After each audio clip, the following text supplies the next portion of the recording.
प्रार्थना की महक प्रार्थना के बाद भी। लल्लन टॉप चुनाव यात्रा पावर्ड बाय मंगलदीप। प्रार्थना की महक प्रार्थना के बाद भी। जो उन्होंने किया हमारे पार्टी के खातों के साथ, बीजेपी लोकतंत्र को खत्म करना चाहे और सबके बीच में डर पैदा कर रही। क्या अगला इनकम टैक्स रेट मेरे पे होगा? आप दहशत का माहौल कह रहे हैं। चीफ मिनिस्टर हैं असम के हिमंत बिस्वा शर्मा, कह रहे हैं कि फिक्स डिपॉजिट है कांग्रेस, हमको जब लगता है हम वहां से लीडर्स ड्रॉ कर लेते हैं, और लगेगा तो और ले लेंगे। व्यक्तिगत रूप से इनके बारे में कुछ कहना नहीं चाहूंगा। सारे दिग्गज जो भाजपा नेता हैं उनका सबका सफाया हिमंत बिस्वा शर्मा जी ने कर दिया है। असम में कांग्रेस बनाम कांग्रेस चल रहा है, पुराने कांग्रेस बनाम नए कांग्रेस। लोगों ने कहा कि डिलिमिटेशन के बाद में जिस तरह से मैथ चेंज हुआ है उसको कांग्रेस एक्नॉलेज कर रही है। ऐसी कोई बात नहीं है, विभिन्न कारण। बारपेटा सीट अब सेफ नहीं रही कांग्रेस के लिए। दिल्ली में मोदी और जोरहाट में गौरव गोगोई, आप तक के इस तरह की बातें आई हैं क्या? मेरे साथ तो सेल्फी वाला लव चल रहा है। दी लल्लन टॉप की चुनाव यात्रा फिलहाल असम में है। पूर्वोत्तर के सबसे बड़े सूबे में 14 सीटें हैं, लेकिन अगर आप लोगों से पूछेंगे तो वो आपसे बताएंगे कि कायदे का चुनाव सिर्फ एक सीट पर हो रहा है, जो सीट है जोरहाट की, जिस पर भारतीय जनता पार्टी की ओर से तपन कुमार गोगोई खड़े हुए हैं, जो कहते हैं कि मैं 2 लाख की लीड से जीतूंगा। और उनके सामने कांग्रेस ने फील्ड किया है गौरव गोगोई को। गौरव गोगोई उनके परिचय के मोहताज नहीं हैं। इनके पिताजी लेट मिस्टर तरुण गोगोई यहाँ के लंबे समय तक चीफ मिनिस्टर रहे। सबसे कॉन्सिक्वेंशियल चीफ मिनिस्टर्स जो असम ने देखे हैं उनमें से एक है, बड़ी इज्जत बड़ा नाम है उनका। और फिलहाल गौरव गोगोई लोकसभा में डिप्टी लीडर भी है अपनी पार्टी के। गौरव जी, बहुत बहुत स्वागत है। नमस्कार। Thank you for having us. आपका हम देख रहे हैं काफ़ी हेक्टिक कैंपेन ट्रेल है, उसमें से आपने लल्लन टॉप के लिए वक्त निकाला है।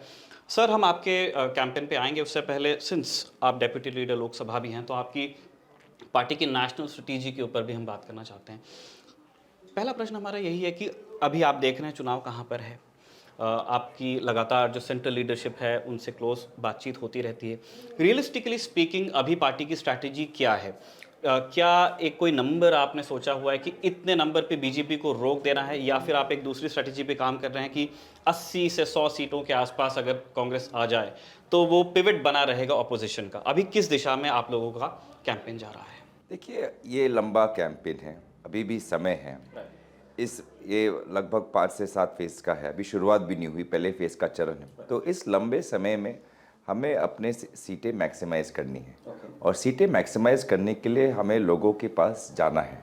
अभी तक हमने इंडिया अलायंस की, कुछ ही दिन पहले दिल्ली में हमने एक बड़ी सभा की, लेकिन हमें और भी करना है।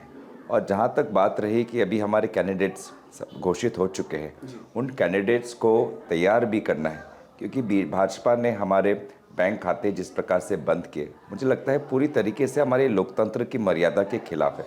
इसके पश्चात भी जो लोगों से जो हमको आशीर्वाद मिल रहा है, उस आशीर्वाद को हम और अपने तरफ कैसे आकर्षित कर सके, उसको लेकर हमें लोगों के जो अहम मुद्दे हैं वो उठाने पड़ेंगे।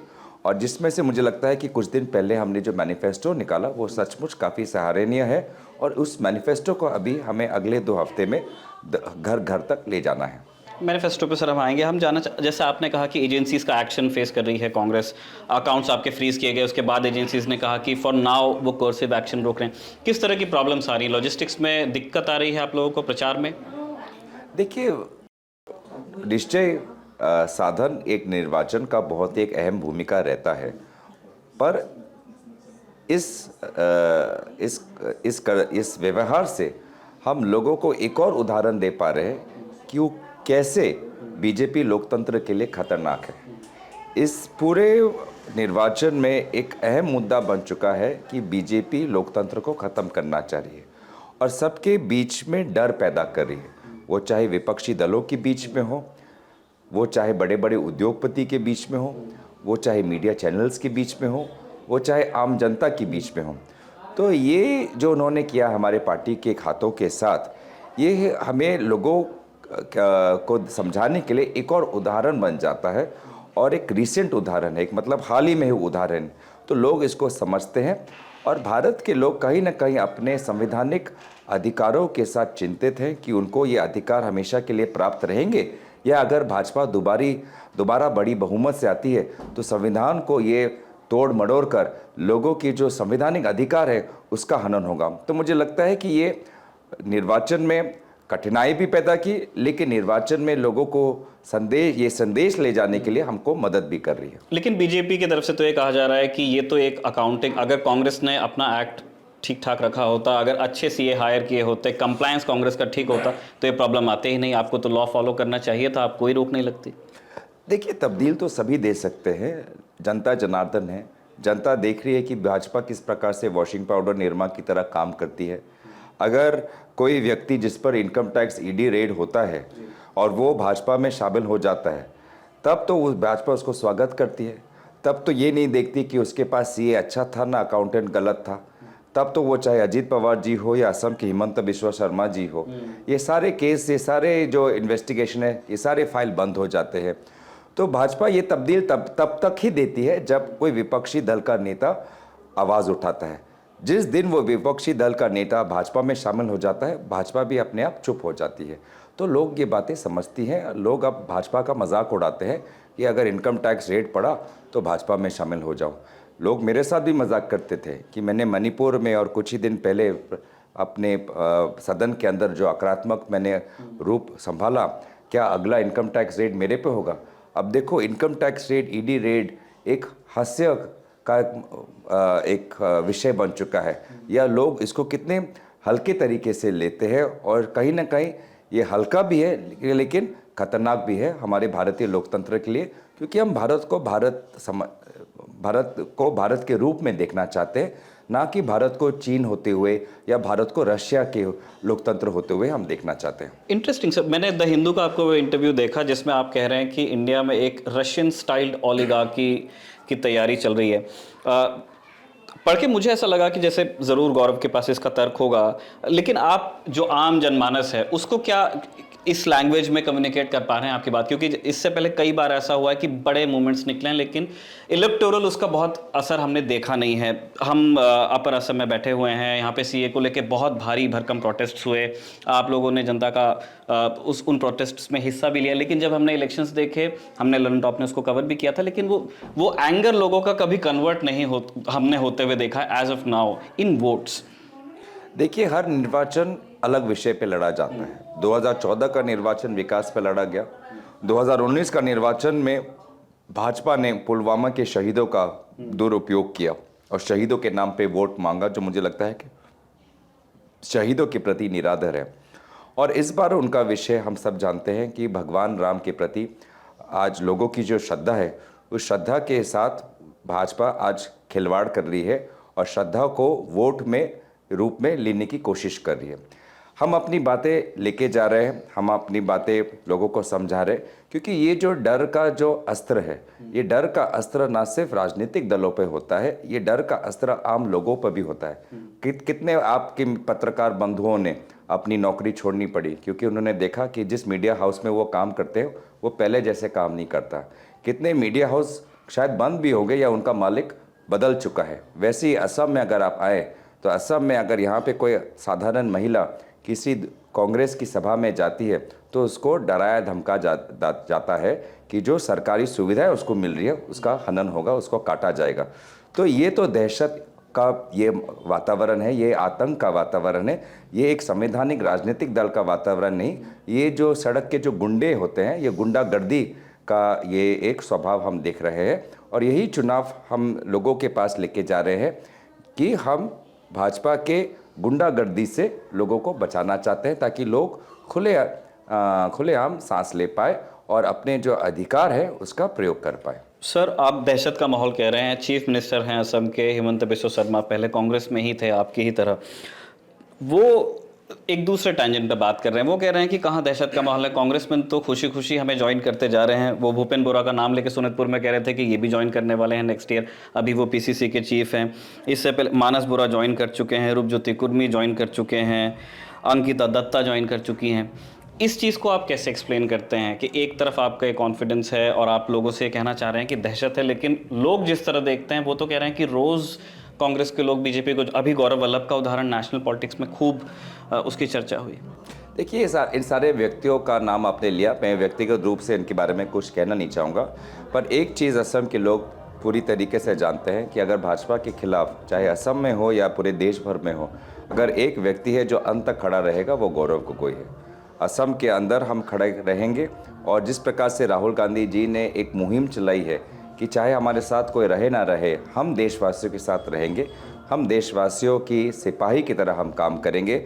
और जिस प्रकार से संविधान का हनन हो रहा है, देशवासियों को डराया धमकाया जा रहा है, अंत तक हम देशवासियों की सिपाही की तरह, उनके बेटे की तरह हम काम करते रहेंगे। हम संविधान की सुरक्षा करेंगे।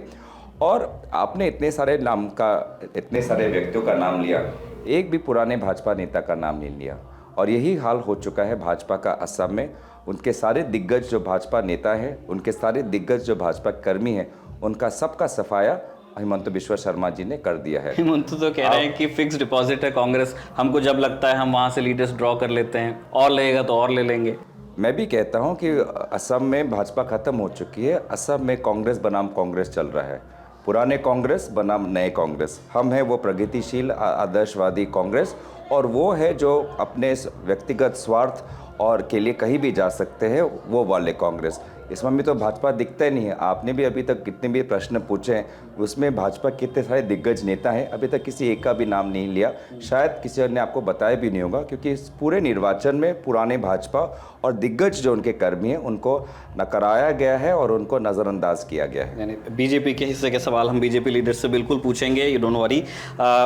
मैं एक और चीज़ ये जानना चाहता हूँ सर कि जब से आप लोगों का मैनिफेस्टो आया है, काफ़ी कॉर्नर करने की कोशिश की गई है उसके अंदर जो प्रोमिसेस आप लोगों ने रखे हैं, और प्राइम मिनिस्टर ने कहा भी कि ये मैनिफेस्टो तो ऐसा लगता है कि मुस्लिम लीग का मैनिफेस्टो है। क्या कहना चाहेंगे आप, कैसे रिस्पॉन्ड करते हैं? देखिए, वो अपनी बातें कहें, हम अपनी बातें कहेंगे, जनता जनार्दन है वो तय करेगी। हमने अपनी मैनिफेस्टो में कहा है कि शिक्षित बेरोजगार युवाओं को 1 लाख रुपए प्रति साल मिलेगा। हमने ये कहा है कि आरक्षण पर जो 50% की जो लक्ष्मण रेखा है, उसको हम उसको पार करेंगे। हमने ये कहा है कि जाति जनगणना हम करेंगे। हम अपनी बातें कर रहेंगे। मुझे लगता है कि हमारी बातों को लोगों ने बहुत स्वीकारा है, सराहा है, और इसीलिए उस पे एक नया रंग प्रधानमंत्री मोदी जी डालना चाहते हैं। प्रधानमंत्री मोदी जी तो मार्केटिंग और के एक्सपर्ट हैं, वो तो जुमलेबाजी के एक्सपर्ट हैं। जैसे 15 लाख झूठा निकला, जैसा काला धन वापस लाना झूठा निकला, ये भी बात उनकी झूठी है। वो अपनी झूठ की प्रचार करें, हम अपनी सच्चाई की प्रचार करेंगे। सर, अब हम आपके स्पेसिफिकली आपके इलेक्शन पे आना चाहते हैं, आपके कैंडिडेचर पे। आपके पिताजी 3 बार कोलियाबोर कॉन्स्टिट्यूएंसी से एमपी रहे हैं, आप खुद 2 बार वहाँ से रहे हैं। 2023 में डिलिमिटेशन होता है, उसके बाद में आधा हिस्सा नगाँव में चला जाता है, आधा हिस्सा चला जाता है जो नया कॉन्स्टिट्यूएंसी बना है काजीरंगा, उसमें। लेकिन आप चुनते हैं जोरहाट को, इसका कारण क्या था? देखिए, यही मैं कहना चाहता हूँ कि मैं चुनता नहीं हूँ। मैंने अपना नामांकन जब मैंने पार्टी की तरफ से जब मैंने उनको बताया कि लोगों की आशा है कि जोरहाट के लोग चाहते हैं कि मैं जोरहाट से खेलूं, काजीरंगा के लोग, क्योंकि वो मेरे पुराने क्षेत्र के हिस्से थे, वो चाहते हैं कि मैं वहाँ से खेलूं। एक हिस्सा मेरा नौगांव लोकसभा क्षेत्र में गया, वहाँ के लोग चाहते हैं कि मैं नौगांव से खेलूं। तो तीन क्षेत्रों से जो हमारे स्थानीय कर्मी हैं, स्थानीय लोग हैं, वो चाहते थे कि मैं खेलूं। तो मैंने ये जानकारी पार्टी को बताई कि मैंने ये 3 क्षेत्र हैं जहाँ से लोग चाहते हैं कि मैं खेलूं, और मैंने पार्टी के नेतृत्व पर आला कमान पर छोड़ दिया। पार्टी के आला कमान ने मुझे कहा, जोरहाट 2014 तक हमारा कांग्रेस का एक बहुत ही शक्तिशाली एक क्षेत्र था, लेकिन 2014 के बाद ये कमज़ोर होते गया। और यही मैंने एक चुनौती के हिसाब से लिया है कि ये जो कांग्रेस का क्षेत्र था, एक तरीके से यहाँ पे पकड़ थी हमारी, उस पकड़ को पहले के तरीके से मजबूत करना है। सर, 2019 में कांग्रेस चुनाव लड़ती है और 3 लोग जीतते हैं। एक हमारे साथ बैठे हुए हैं गौरव गोगोई, प्रद्योत बोरदोलोई जो अभी उन्होंने नगांव से कॉन्टेस्ट किया हुआ है, और बारपेटा से जीतते हैं अब्दुल खालिक। आप 2 लोग चुनाव लड़ रहे हैं, लेकिन अब्दुल खालिक का टिकट रिपीट नहीं हुआ है, उनकी जगह दीप बयान चुनाव लड़ रहे हैं। लोगों ने कहा कि डिलिमिटेशन के बाद में जिस तरह से मैथ चेंज हुआ है, उसको कांग्रेस एक्नॉलेज कर रही है। क्या यही वजह थी? देखिए, विभिन्न कारण, बारपेटा सीट अब सेफ नहीं रही कांग्रेस के लिए विद अब्दुल खालिक। ऐसी कोई बात नहीं है। अब्दुल खालिक जी ने अपनी बात जब उन्होंने ऑफिशियली उन्होंने बताया, उन्होंने भी मेरी तरीके से यही बताया कि पार्टी उनको जहाँ भेजे वो वहाँ से खेलने के लिए तैयार है। तो इसीलिए जब पार्टी ने बोला कि हमारे प्रत्याशी हैं, तो उन्होंने भी उनको कबूला। तो मुझे तो इसमें लगता नहीं है कि आप जैसे बोल रहे हैं कि हमने किसी एक विशेष कारण से हमने उनको टिकट नहीं दिया और किसी दूसरे व्यक्ति को टिकट दिया, क्योंकि मैं भी उल्टा आपके दर्शकों को बताना चाहूँगा कि चाय बगान के भाजपा के 2 दिग्गज नेता थे। एक डिब्रूगढ़ में जो एक केंद्रीय मंत्री थे, 2 बार के जीते हुए रामेश्वर तेली, और एक सोनितपुर में एक और चाय बगान के प्रतिनिधि पल्लव लोचन दास। चाय बगान के वोट भाजपा लेती जाती थी। हमने सोचा कि वो इन दोनों को बरकरार रखेंगे, लेकिन उन्होंने क्या किया कि दोनों के उन्होंने टिकट काट दिए, जिसका मतलब यही है कि हिमंत बिश्वा शर्मा जी नहीं चाहते कि कोई चाय बगान का नेता और दिग्गज हो, वो केंद्र भाजपा में और उसका बढ़ाव हो। तो ये हम तो उन पे ये आरोप डालते हैं कि जहाँ पर हमने अपने इस कैंडिडेट की लिस्ट में चाय बगान से 2 नेताओं को हमने चुना, वहीं पर भाजपा ने जहाँ पे उनके 2 सीटिंग थे, दोनों का टिकट काटकर एक राज्यसभा सांसद को लोकसभा चुनाव जिताने का ये जो सोनोवाल की बात कर रहे हैं आप? नहीं, राज्यसभा सांसद रामेश्वर तेली की सीट पे नहीं, एक राज्यसभा सांसद जो अभी काजीरंगा में आए हैं, वो कामाख्या तासा, तो उनको टिकट उनको लड़ाया है हमारे चाय बगान की नेत्री रोजिना तिर्की से, जिसका मतलब दोनों में से कोई एक जीतेगा। मतलब अगर मैं चाय बगान के तरफ के नज़रिए से देखूं, जितनी संख्या में उनके प्रतिनिधि हो सकते थे लोकसभा राज्यसभा में, वो कम हो गया, क्योंकि ये खेल है ये हिमंत बिश्वा शर्मा जी का। तो ये हम यहीं पे बिल्कुल एक अंतिम सवाल और है सर। ये हमारा ललन टॉप का दूसरा दिन है जोरहाट में, और हमने आपके समर्थकों से भी बात की है, भारतीय जनता पार्टी को जो लोग सपोर्ट करते हैं उनसे भी बात की है। आपके जो सपोर्टर्स थे उन्होंने एक बड़ी क्यूरियस लाइन पर अपनी राय रखी। उन्होंने ऐसा कहा, और एक से ज़्यादा लोगों ने ऐसा कहा, कि हम चाहते हैं दिल्ली में मोदी और जोरहाट में गौरव गोगोई। आप तक के इस तरह की बातें आई हैं क्या? देखिए, मैं अभी तक सिर्फ अपने, जैसे कि मैंने कहा, ये क्षेत्र मेरे लिए नया है। बहुत से जगह पर मैं पहली बार जा रहा हूँ, लोगों से मुलाकात कर रहा हूँ, पर मैं महसूस कर रहा हूँ कि एक बहुत अद्भुत प्यार मुझे मिल रहा है, एक अद्भुत आशीर्वाद मुझे मिल रहा है।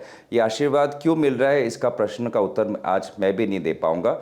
हो सकता है कि चुनाव के नतीजे के बाद मैं भी थोड़ा आत्ममंथन कर पाऊंगा। क्या इस तरह की बातें आप तक पहुंची हैं सर, कि लोग इस तरह की बातें कर रहे हैं? देखिए, मेरे साथ तो सेल्फी वाला लव चल रहा है। सब जगह लोग हमसे सेल्फी ले रहे, फोटो ले रहे।